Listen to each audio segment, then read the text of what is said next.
자, 오늘은 몰입과 관조에 대해서 공부해 보도록 하죠. 몰입하면 우리는 어떤 게 느낌이 오나요? 몰입. 어딘가에 좀 빠져 있다.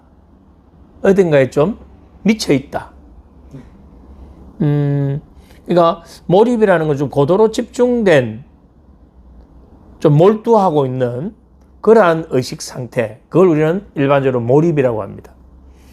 그럼 이 몰입은 특정한 어떤 초점을 맞추고 그 초점에 내 모든 것이 일치되는 것이죠. 이 몰입은 긍정적인 거예요.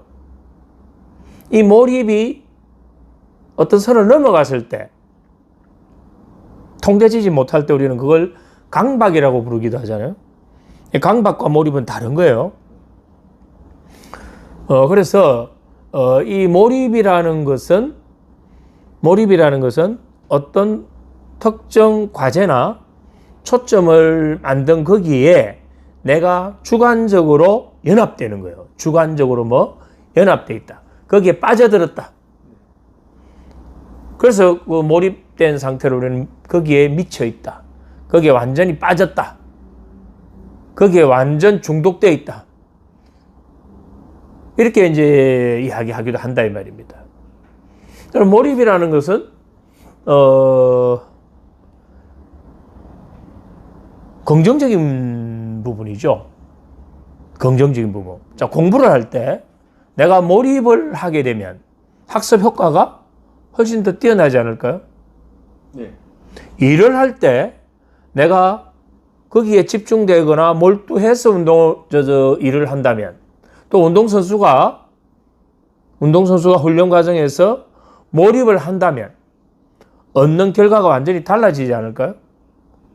자, 이러한 우리가 일상에서의 몰입도 중요하지만 지금 현재의 나의 상태를 만드는 데 이 몰입을 활용하는 그러한 훈련을 지금부터 제가 설명을 해 볼게요.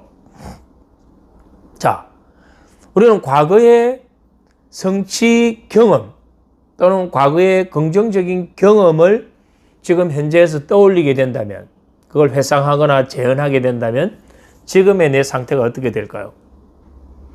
금세 좋아질 것 같아요. 그죠? 네. 그러면 내가 과거의 긍정적인 그 기억에 초점을 맞춰서 거기에 내가 연합을 하고 거기에 몰두한다면, 그러한 정서까지 함께 불러낸다면 지금의 현재 내 상태가 긍정적인 상태가 된다. 그건 과거의 긍정적인 그 경험을 현재로 끌어당긴 거예요. 그래서 과거의 긍정적인 그 경험을 현재로 끌어넣었기 때문에 현재의 내 상태가 긍정적으로 변한다 이 말입니다. 이걸 연합이라고 하고 주관적 몰입이라고 합니다. 좀 더 이제 간단하게 정리하자면 그거죠. 좋은 것에는 뭐 해라? 연합해라. 만약에 운동선수가 과거에 자기가 좋은 성적을 냈던 그 당시에 그 경험을 생생하게 기억하고 그것을 이미지 트레이닝을 통해서 현재에서 계속 반복적으로 재현시킨다면 과거에 그 성취했던 그 경험이 현재 자신의 상태를 긍정적으로 바꾸어서 더 나은 그런 경기력을 발휘할 수 있겠죠. 우리가 일상생활 속에서 우리는 현재에 실존하는 존재예요. 실존. 그런데 우리는 과거의 기억 시스템을 바탕으로 현재를 만나고 있거든요. 그럼 과거의 그 기억 중에 긍정적인 것을 많이 끌어당겨서 현재의 상태를 긍정적으로 만드는, 그걸 우리는 뭐라고 한다? 바로 몰입이라고 이렇게 이해를 할 수 있습니다. 그래서 과거의 그 긍정적인 기억을 가까이 끌어당기게 되면 어떻게 되나요? 그 경험이 현재 상태에서 강하게 만들어집니다. 강하게 만들어진 그 경험은 결국 현재의 나의 상태를 만드는 전용 신경 회로를 구축시키죠. 결국 우리는 이렇게 보면 내가 과거에 어떤 경험을 많이 했는가가 참 중요하죠. 네. 그런데 과거에 어떤 경험을 했는가도 중요하지만 지금 여기에서 내가 과거에 어떤 경험에 초점을 맞추는가도 아주 중요하다. 우리는 과거의 경험 중에 긍정적인 것도 있고 부정적인 것도 있을 수 있어요. 근데 긍정적인 것에 내가 초점을 반복적으로 맞추게 되면 그 긍정적인 경험이 현재 상태로 나오게 되는 겁니다. 끌어당기게 되는 거죠. 가까이 오게 되는 거죠. 그렇다면 그와 관련된 현재 상태에서 전용 신경회로가 더 굵게 형성되기 때문에 그 과거의 성취 경험은 현재가 되어버리는 거예요. 그래서 우리는 어떤 경험에 초점을 맞추는가가 중요하다 이렇게 보는 거예요. 이렇게 내가 어떤 과제나 또는 어떤 과거의 긍정적인 그런 경험에 초점을 일치시키고 반복할 수 있다면 그와 관련 전용 신경회로가 구축되기만 한다면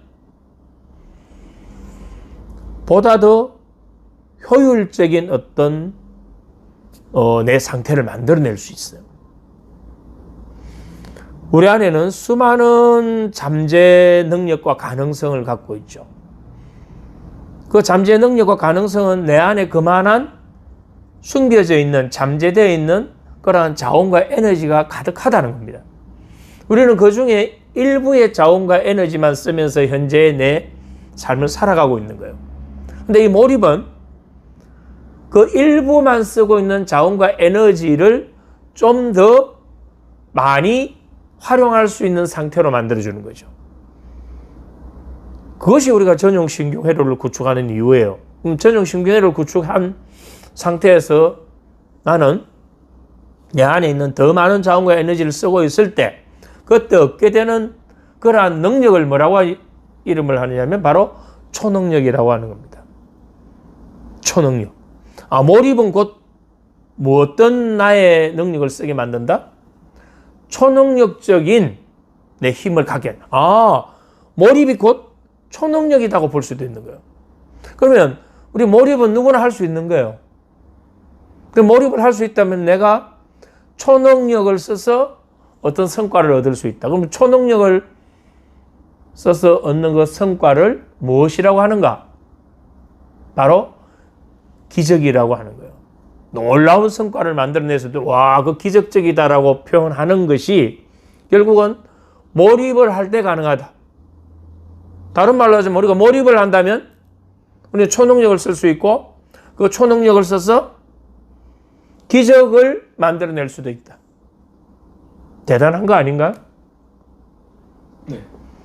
우리 이렇게 어떤 뭔가를 내가 원하는 것을 얻고자 한다면 그 속으로 뛰어들어야 됩니다.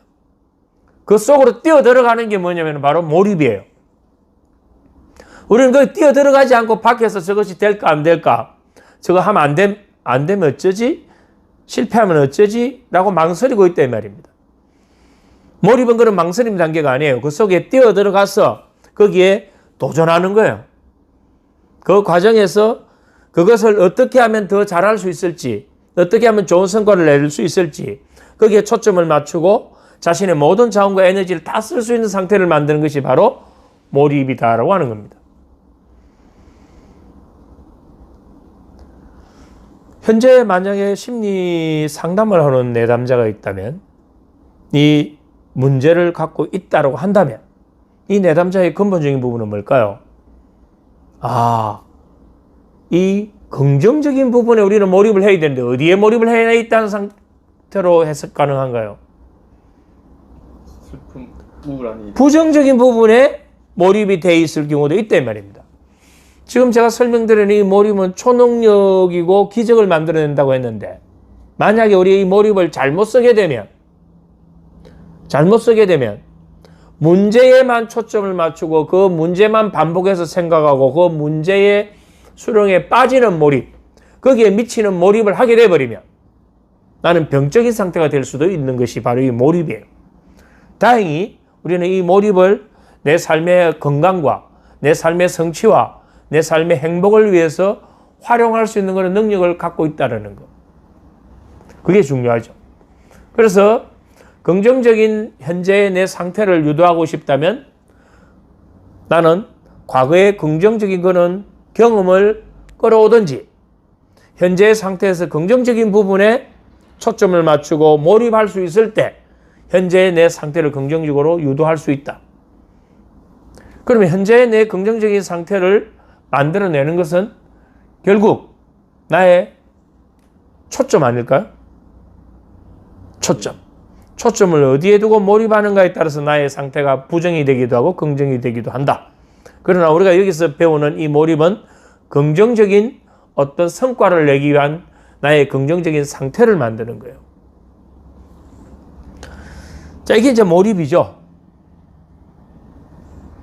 몰입을 다른 말로 좀 표현한다면 어떤 어울리는 말이 있을까요? 몰입과 비슷한 어떤 그게 뭐 빠져 있다. 집중. 고도로 집중된 상태. 미쳤다. 그런 일상적으로 좀 많이 쓰는 말들이 있잖아요.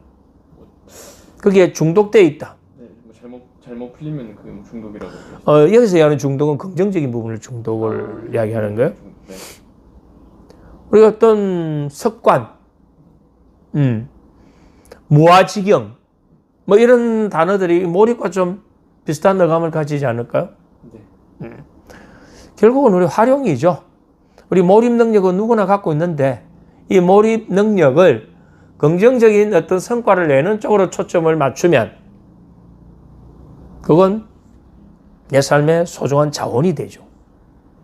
근데 부정적인 어떤 성과라고 부정적인 어떤 결과를 만들어내는 쪽으로 초점을 맞추게 되면 이 몰입은 나의 병적인 어떤 상태를 연결짓는 잘못된 회로가 될 수도 있다 이 말입니다.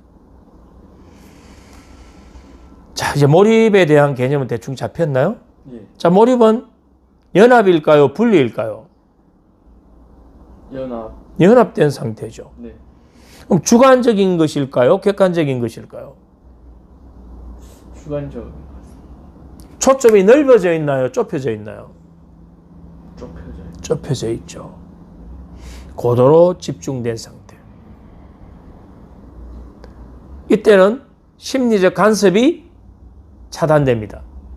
다른 정보 간섭이 못 들어와요. 딱 몰입된 상태는 그 과제를 수행하는 데 있어서 필요한 것들만 회로가 연결되고 나머지는 다 차단돼요. 그것이 긍정이고 부정이고 가리지 않는다 했습니다. 네. 그럼 이 몰입을 공부를 해보니까 이게 나의 현재 긍정적인 상태를 만든 것도 몰입이고 현재 나의 부정적인 상태를 만든 것도 몰입으로 이해할 수도 있네. 근데 보통 우리는 일반적으로는 몰입을 긍정적인 어떤 학습과 경험, 성취, 창조 이쪽으로 쓰지만 심리 쪽에서 보면 이게 몰입이 엉뚱한 곳으로 초점이 맞춰지면 우리의 병적인 상태도 만들어낼 수 있다. 이렇게 보면 이제 전체성으로 몰입에 대한 이해가 마무리되는 겁니다. 자, 몰입과 좀 반대되는 개념이 있습니다. 바로 관조예요. 관조는 뭘까요? 관조. 관망 이런 거랑 비슷할 것 같아요. 그죠? 몰입은 내가 집중된 또는 몰두한 그런 의식 상태라고 이야기한다면 관조는 조금 멀리 떨어져서 그 사물을 바라보거나 그걸 관찰하는 거예요. 그래서 몰입이라는 것은 연합이라고 한다면 관조라는 것은 분리로 볼 수 있는 거예요. 내가 한 발 물러서서 그것을 관찰하거나 비춰보는 것이니까 연합이 아니고 뭔가요? 분리되는 거예요. 분리되는 거. 오늘 이 수업이 얼마나 중요한가는 나중에 이 관조까지 다 공부해보면 나와요. 왜냐하면 아까 몰입을 초점을 잘 써야 된다 했잖아요. 우리가 거꾸로 쓸 때 모든 문제가 생기는 거예요. 병적이 되는 거예요. 관조도 마찬가지예요. 내가 만약에 과거에 불쾌했던 기억, 떠올리기만 해도 고통스러운 그런 경험이 있었다면 그것과는 내가 어떻게 해야 되나요? 분리돼야 되는 거예요. 근데 그걸 거꾸로 써가지고 그 경험이 워낙 강렬하다 보니까 내 안에 전용 신경회로를 만들어가지고 수시로 별것 아닌 사소한 일에도 계속 과거의 부정적인 그러한 정서들을 계속 재현시키는 것. 그런 것들을 우리는 트라우마라고 이야기도 하고 외상후 스트레스 장애라고 이야기도 하잖아요. 뭐 돼 있는 거죠? 과거의 그 기억에 뭐 돼 있다? 연합되어 있는 건가요? 분리되어 있는 건가요?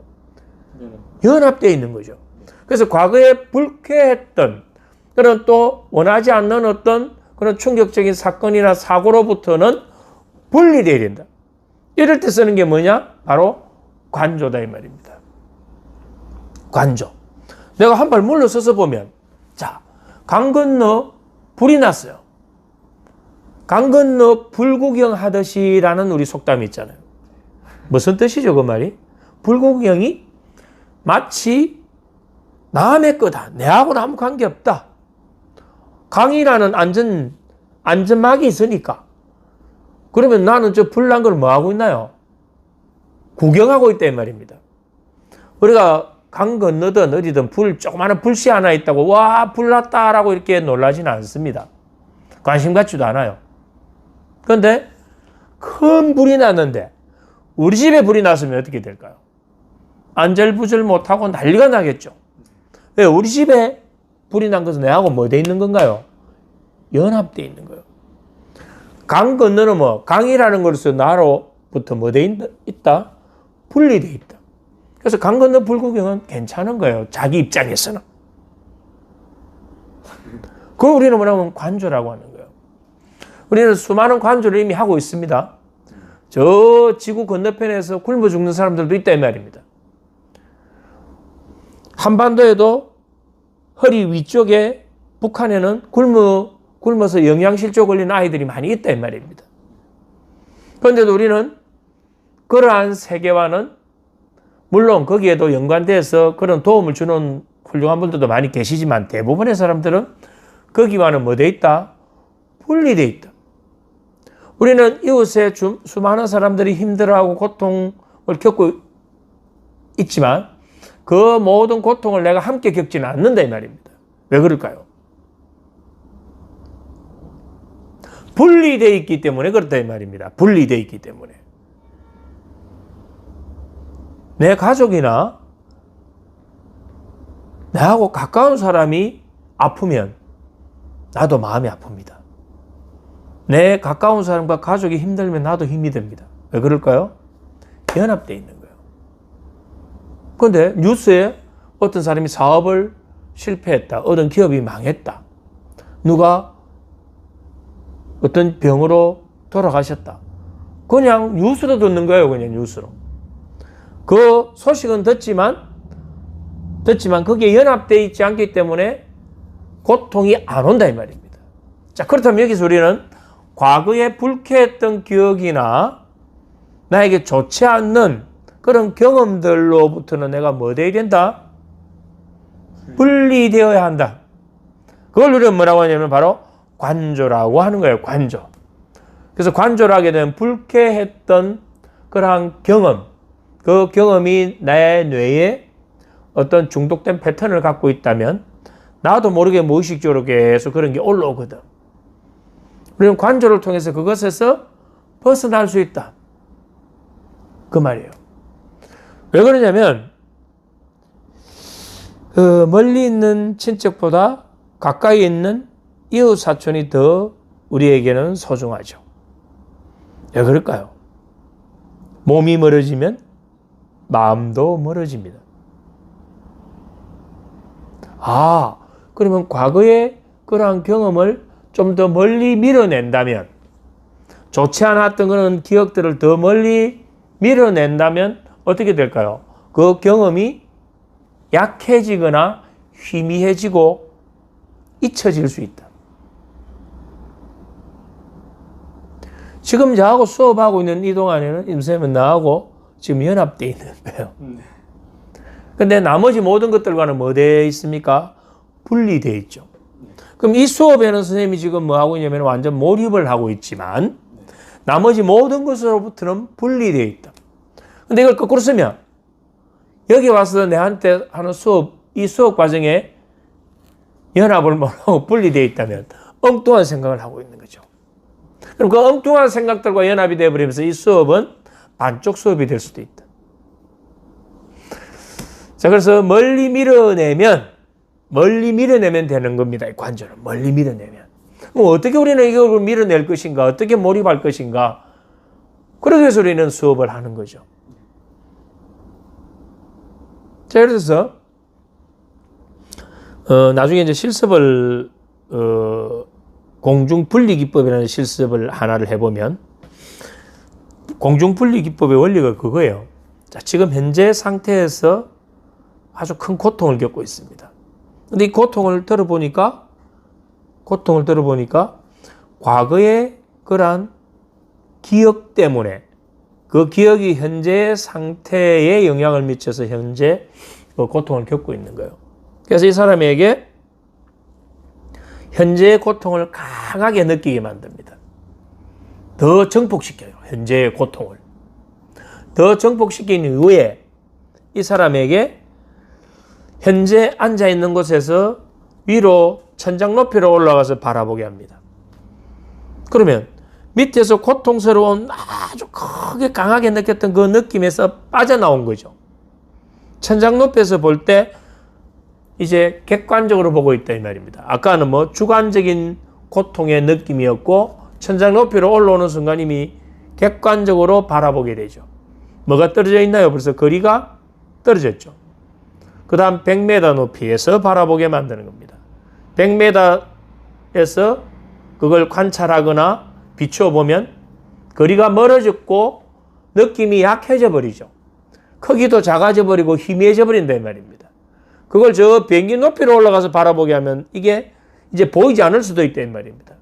보이지 않으면 느낌은 더 약해지고 멀어지죠. 나중에는 지구 밖으로 벗어나게 만들어서 이제 아까 그 고통이 보이는 게 아니고 지구가 보이게 만들어 버린다 이 말입니다.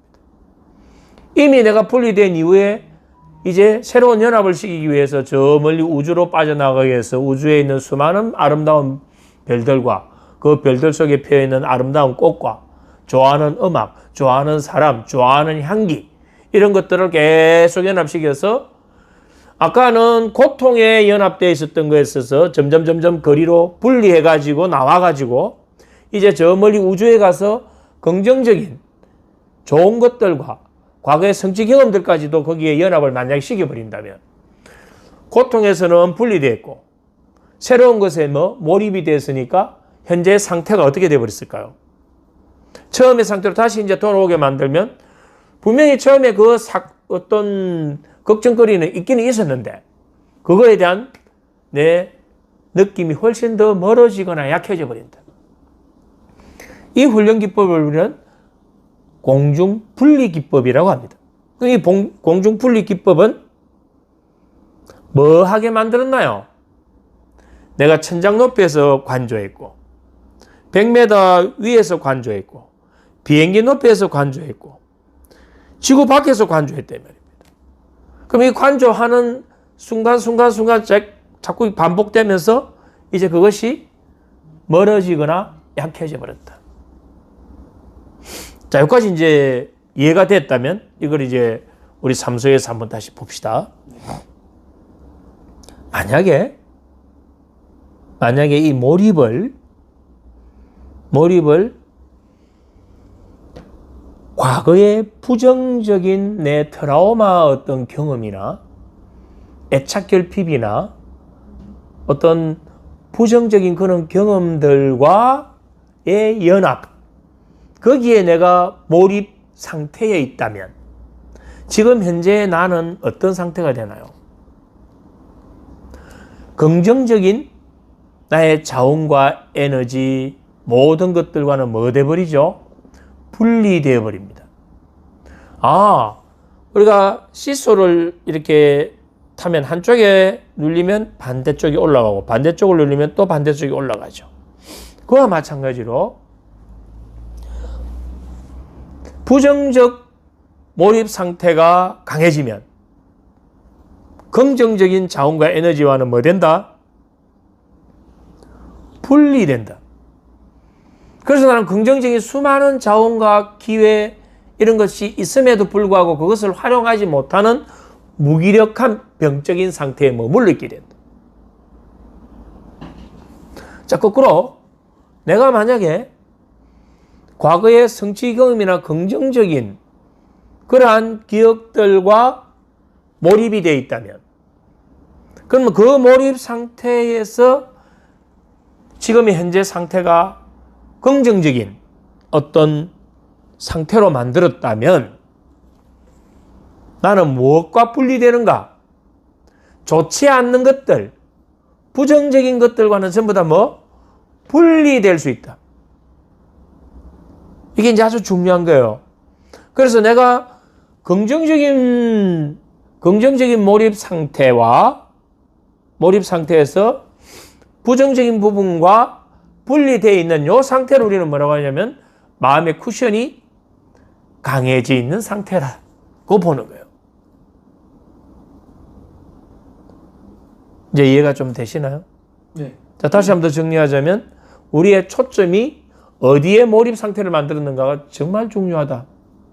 또 이제 반대로 들어가서 내가 긍정적인 부분에는 빨리 거기에 뛰어들어서 뭔가를 내 걸로 만들고 도전하고 뭔가 헤쳐나가야 되는데 거기에 계속 한 발 빠져서 관조만 하고 있으면서 저거 언제 해보지? 나도 저거 했으면 좋겠는데 저거 할 수 있을까? 저거 하다가 안 되면 어쩌지? 이렇게 관조만 하고 있다면 그 사람에게는 그 어떤 기회나 성취도 어려워지는 거죠.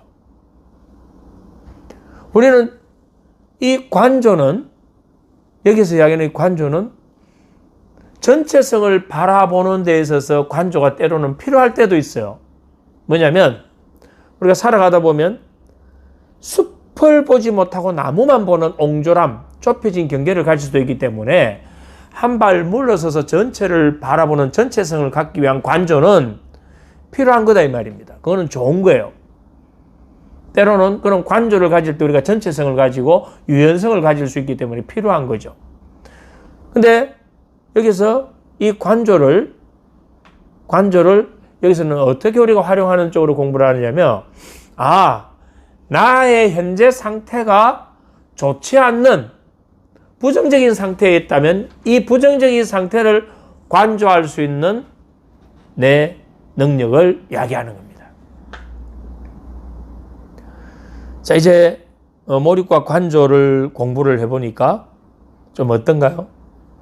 이게 정말 중요한 거구나. 먼저 내 자신을 비춰봐야 돼요.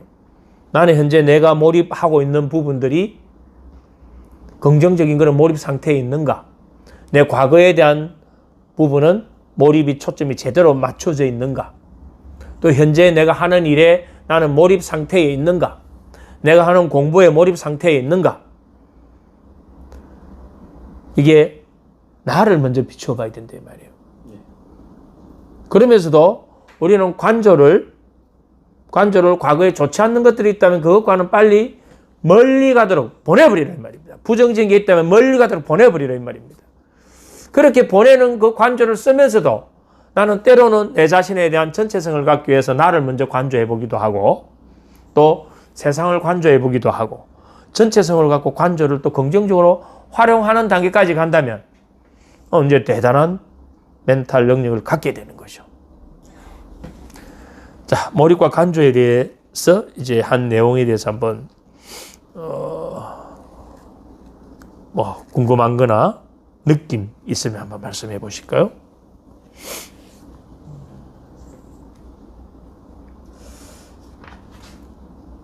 이게 저는 그 책 중에 이게 최후의 몰입이라는 책이 있거든요. 최후의 몰입? 최후의 몰입이라고 이제 스포츠 선수들, 이제 메달리스트들 써놓은 책들을 보면 주로 이제 몰입이라는 단어를 많이 쓰는데 그게 보면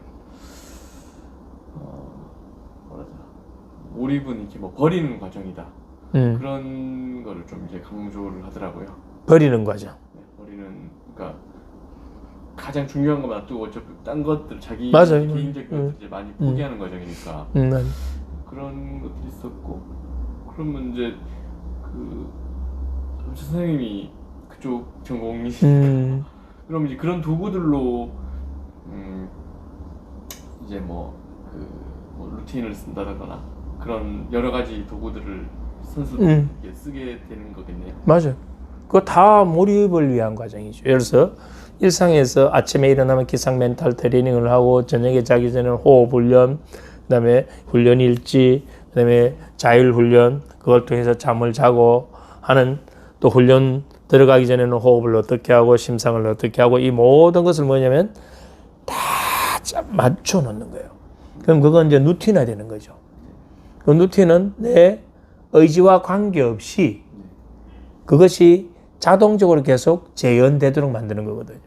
그럼 이제 루틴화가 돼버리면 나는 그걸 하는 데 있어서 완전 자동화되는 거죠. 자동화됐다는 것은 내가 이미 수많은 반복에 의해서 자동화됐다는 것은 거기에 몰입 상태에 있는 거예요. 그 몰입 상태는 자동화 단계, 중독 단계, 완전 이제 중독돼 버렸기 때문에 그 상태에. 그래서 이 중독이라는 걸 일반적으로 보통 부정적으로 쓰는데 이렇게 쓸 때는 긍정적으로 쓰는 중독이에요. 근데 그 상태가 되면 내가 무아지경이죠. 무아지경이 뭔가요? 내 자신의 어떤 존재까지도 잊어버리는 상태까지 되는 완전 거기에 빠져버리는 거. 그런 경험 할 때가 있거든요. 네. 어떤 아주 스릴 넘치는 뭔가 모험을 한다든지 또는 아주 영화에 몰입해서 들어간다든지 책을 읽는데 그 책 내용이 너무 와닿아가지고 깊이 빠져들어갈 때 우리는 나중에 책을 읽고 있다는 내 자신조차 잊어버리고 그 영화를 보면서 지금 내가 영화를 보고 있다는 것도 잊어버리고 그 안에 그대로 빨려 들어가 버리면 이걸 우리가 무아지경이라고 하는 거예요. 우리가 호흡 훈련할 때도 그런 걸 경험할 수도 있고 이완을 하면서도 그런 경험을 할 수도 있죠. 그런 상태, 그걸 우리가 몰입이라고 하는데 그 몰입이 초기에는 우리가 몰입의 단계로 들어가지만 나중에 이게 더 반복되어 버리면 몰입이라는 단어가 의미가 없어져 버리죠. 이미 그 상태가 되어 버리니까. 이제 그 굉장히 빨리 들어갈 수, 뭐 어떻게 보면 계속 그거. 그 자체가 존재가 되어 버리는 거죠. 네.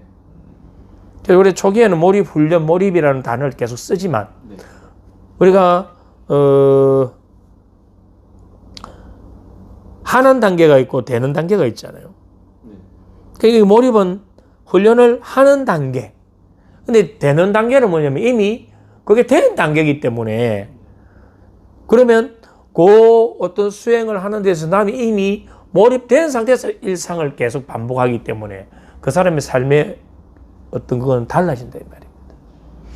그래서 이제 아까 본인이 말한 버리는 과정, 정확한 표현이죠. 왜냐하면 버린다라는 걸 보세요.